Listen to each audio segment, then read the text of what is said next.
right, welcome to another installment of the Fragments of Silicon reviews. 4 reviews up this week. No impressions. I checked.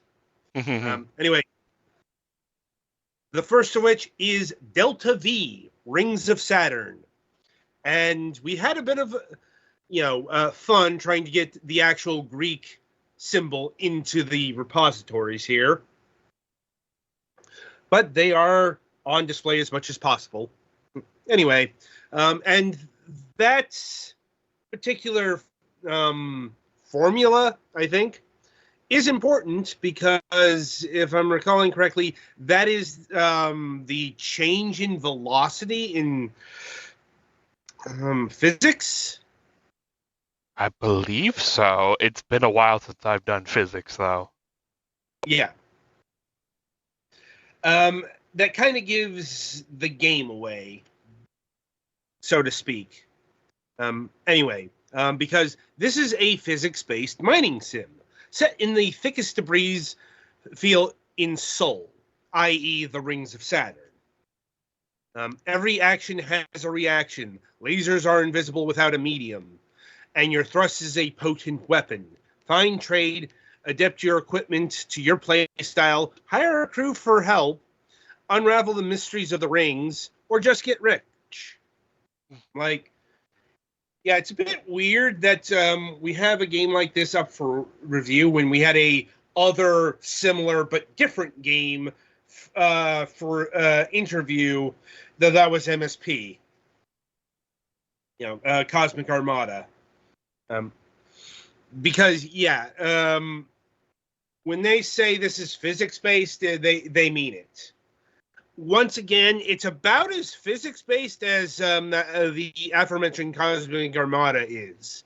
As in, it takes many of the Newtonian principles into account, but not all of them. Chief among them, gravity. As far as I can tell, there's no they're not. Gravity isn't really a thing here. Is it chaotic physics, or is it more just like if you push up when going forward, it will go that certain amount? I realize that up means nothing in space, but just go with it. No.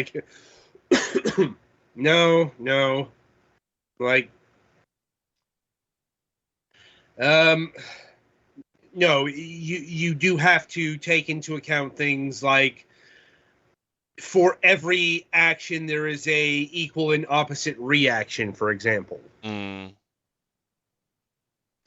That's what the thrusters and the torch are for. But, one of the things that the torch does, another thing that the torch is really good at is destroying asteroids. I guess technically they're asteroids, because you're in the rings of Saturn. They're not space rocks; they're actually space chunks of ice, because that is what the rings of Saturn are made out of. Yep, an ice giant destroyed several billion years ago. Something like that. It was either a giant or a large moon or something like that. Something made of ice blew up around Saturn long before we existed. The point is, Saturn's rings are made out of ice chunks, and some of them are really big. And your principal job is to destroy the ice chunks and get the smaller, shiny chunks into your ship. Those are metals. Yeah. Typically metals. They can be made out of metals, but you've got stuff like oxygen in them and hydrogen and shit like that as well. It depends on what the chunks are made out of. Fair. And you can sell the various components at the marketplace. Oh boy. Yeah. I mean, that is your key to success. Yeah. If you can manage it. Because, I'll be honest, this is not my cup of tea. Is it one of those that has a similar product issue like the previous game we did for MSP? I'm not sure about that, but it's more. Here's the thing: I don't like realistic physics in my video games, like so to speak, or rather, like I have to fuss about. You like more like what I like to call deterministic physics, where if you do something, it'll do the exact same thing over and over again. I suppose that's a way of putting it, but it's like I like being able to. I like simplicity, but I get that that's not everyone's cup of tea, especially since this game is building itself up as a physics-based mining sim, and it's kind of hyping up the fact that it's got realistic physics. So once again, it's not my cup of tea. Also, you can play this game with a controller, but it's probably not advised. Well, mainly because of how it's set up on the analog controls. Because on the right stick, that guides your autopilot, i.e., that guides your orientation. It's like, and the thing about analog sticks is they're oversensitive. I almost wonder if a flight stick would almost be better for this. I could see it almost. Yeah, like I know that there was like a few from like Microsoft that had like multi-degrees where like you could twist the joystick even. Yeah, that's what you would need. You need something pretty sophisticated in terms of flight sticks because it's using both analog sticks if you choose to go that route. Because once again, like the right stick, that's guiding your orientation. Like if you want to be vertical, 0 degrees as they put it, you have to do it in that orientation. I.e., that's a separate orientation versus the thruster and the torches, right? Which is handled either by your left stick, or by individual buttons. Yeah, and I could see that being easily handled with like a thruster pack or various hats on joysticks on flight sticks. And like another thing to take into account, braking, which was kind of difficult with the controller because you have to press it in, but since it's an analog stick, it'll twitch around. Yeah, unless you've increased the dead zone, it's going to get you off kilter trying to brake. I've been to that hell a few times. I hate it.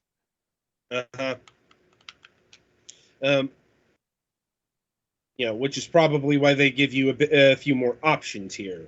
If I'm remembering, like A is your main torch, and your B button is your thrusters. You got a shitload of thrusters. So you can move in all directions. Provided you don't damage them. As that is the thing you can do. Thankfully, you have space insurance. I'm not making that up, by the way. You literally have insurance up to like 100,000 credits. Well, then. I'm like, I don't know, it's just something that's put in stark relief because, I'm dealing with a lot of insurance stuff right now. In fact, I've got more paperwork to fill out tomorrow. Oh, fine. No, it's very much the opposite of fun. Air quotes fun. Yeah. Anyway, and also that whole bit about not being able to see lasers, that is a lie. Or it might depend on the kind of laser because, here's the thing, like holding down the the right stick accesses your targeting laser. You'll need to use that in order to get the asteroid bits that are, or you need to target the larger ice chunks. Because the right trigger fires the laser, and the left trigger opens up your hold.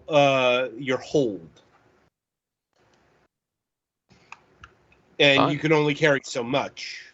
Yeah. And once again, that's one of the most finicky parts. That's why I had to reset the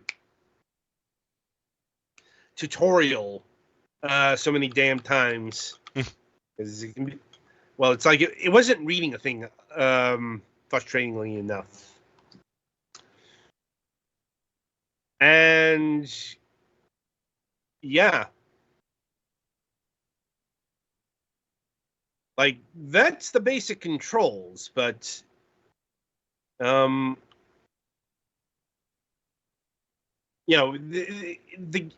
game is very sandboxy. As described in the description. It's like the core functionality is mining and getting the space rocks for sale, and also fending off raiders or competition, or however you want to frame that. Because of course there are enemy ships. Naturally. Yeah.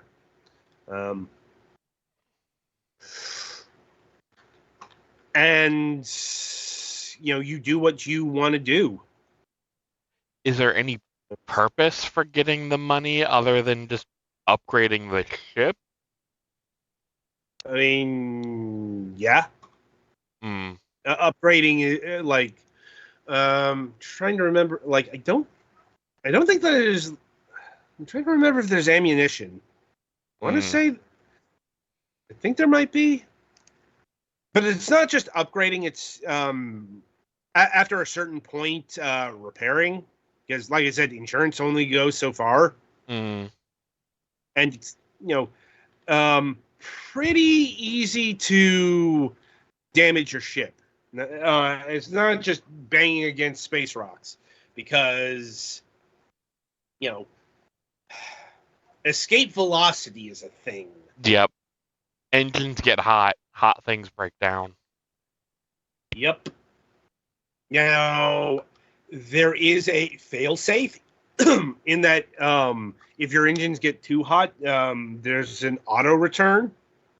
I'm not sure how much that I managed to trigger that. In fact, I got the achievement because it was being finicky with the escape velocity. Like I said, this game is built off of realistic physics and all the frustrations that entails. That's why I honestly didn't like playing this game too much. Because it insists on things like that. Fair.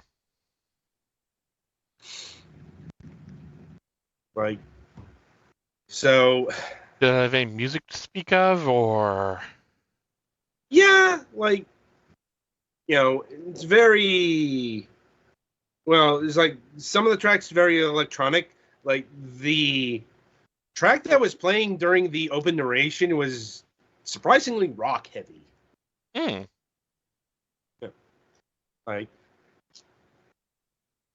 Like I said, honestly, I don't have as much as there's a lot to this game. I just don't have a lot to say about it because this game is completely not my jam. It's not a bad game. It's not my kind of game. We get those every now and again. Yeah, it's almost like we have our own opinions about stuff. It's real weird like that. Well, there's a difference between having a different tastes and having those tastes be this is a bad game because it adheres to actual physics. Yeah. It's like, no, it's not that. It's just I don't like that kind of thing. Mm-hmm. So, you know, it's a matter of recognizing those kind of biases. But if you like having to take into account Newton's laws and stuff like that, Yeah, there's a very strong niche that this would appeal to. It's just not really us. Yeah, or that subset may also get upset because once again, it's not this is realistic physics, Mm-hmm. but it's not real physics because if it were real, you would be constant. First of all, it's a side view game. Mm-hmm. It's 2-dimensional. So I imagine trying to use an actual 3-dimensional space would drive a human insane. not necessarily. Fair. I mean, I guess it depends how much auto takes over, but yeah. It's like space sims are one of the older genres in video games. That is very fair. Yeah, that is fair. It's like it's honestly a bit more unusual to have this in a 2D plane. Mm. Given the actual how people actually navigate in space. Right. But more to the point, going back to the gravity of the situation, i.e., there really isn't gravity. Like you should be like orbiting Saturn, or you should be pulling in the direction of Saturn because that is the biggest source of gravity. Mm-hmm. That's how gravity works. Right. But you don't have to worry about that. Because if you manage to stop completely, you will stop. Ah. But conversely, inertia is a thing. Right.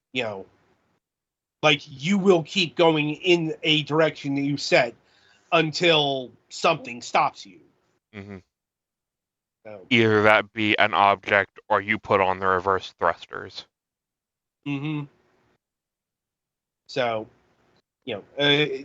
do take that into account. Anyway, speaking of such things, in terms of pricing, this game is $9.99.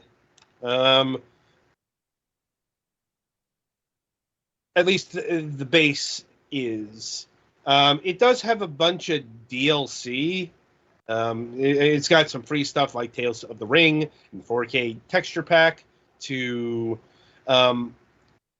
paid stuff like the original soundtrack at $4.99.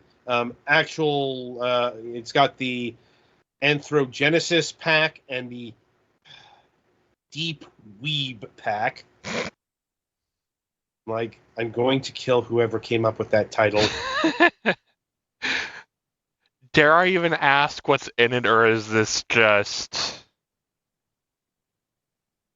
I'm like, it transforms all the crew portraits into anime characters. Fun. They're charging $5 for this, by the way. Don't buy this. Yeah. I will say at least kudos for the dev for making the 4K textures an optional thing, because for people like me who don't play on a 4K display, I hate that I have to download the 4K textures even though I'm never going to use them. Mm-hmm. Yeah, and the Anthrogenesis is another portrait pack, this time turning everyone into furries. So it's like if the Karathi won the Wing Commander series. I hate that. I hate that so much. I'm like, how long were you sitting on that joke, Adam? Quite a while. I was going to work Wing Commander in this one way or another. You're an ass. You know that, right? Believe me, I was disappointed I wasn't playing with the Tiger's Claw here. Anyway, you are getting way too much amusement for this, Petty. Yes, I know. Yeah. Anyway, in terms of the base price here, this game is definitely worth $9.99. In fact, I'm surprised it's going for that little. Like, this And feels like a game that should be charging 15, $20. Mm-hmm. For its content. And I guess we should mention there is a demo available. Right. You have something to say about that.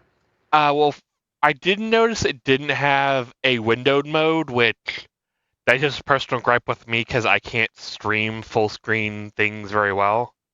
I'm also not the biggest fan of whenever you close a demo, it opens a browser window to buy the game, which I can understand that logic. It's a little aggressive.